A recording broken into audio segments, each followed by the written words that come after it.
Dalawa pang Chinese inaresto dahil sa kidnapping at pagpatay dito ho sa negosyanteng si Hanson Ke. Wala umunong kinalaman sa naganap na krimen ayon sa kanilang panig. May update naman po dito si Bombo Grant Hilario.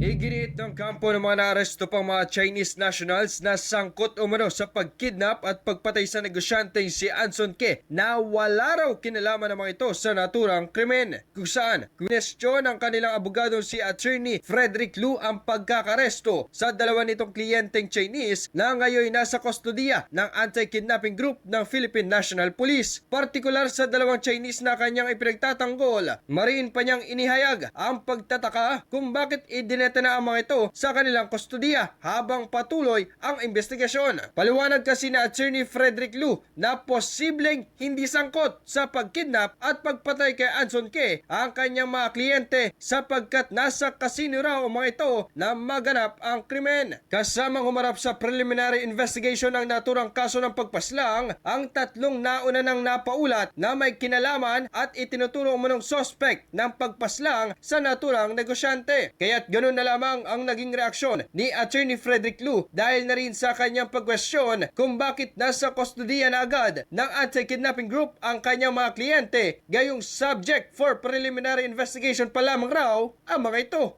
Although nandun sila sa list ng mga respondents for preliminary investigation. The problem kasi that our clients have right now is that even though they are just subject to preliminary investigation, they are already in the custody of the AKG. Naka-arrested na sila, tapos ang sinasabi nila dito is that they are subject of BI proceedings, yung Bureau of Immigration Proceedings. Oo, dahil daw they have some kind of an immigration violation. Pero the odd thing is that the immigration violation also stems from the case that we have here. Paliwanag pa ni Attorney Frederick Lu, ang kaso ng kanyang mga kliyente ay nagsimula raw umano sa pagiging missing persons pa ng mga ito, kung saan iginit niyang inuulat pa ng mga kaanak ng dalawang dayuhan sa Chinese Embassy na nawawala sila simula noon pang ika-12 ng Abril ng kasalukuyang taon. Sinasabing nahaharap ang mga akusado sa pagtanggap umano ng ransom money sa krimeng naganap at sinapit ng negosyanteng si Hanson Ke. So, kasi ang nangyari dito, this actually started out, believe it or not, as a missing persons na Chinese nationals.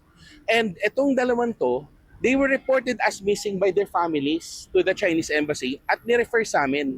So, sa process ng paghahanap namin, doon namin nakita na nasa AKG sila.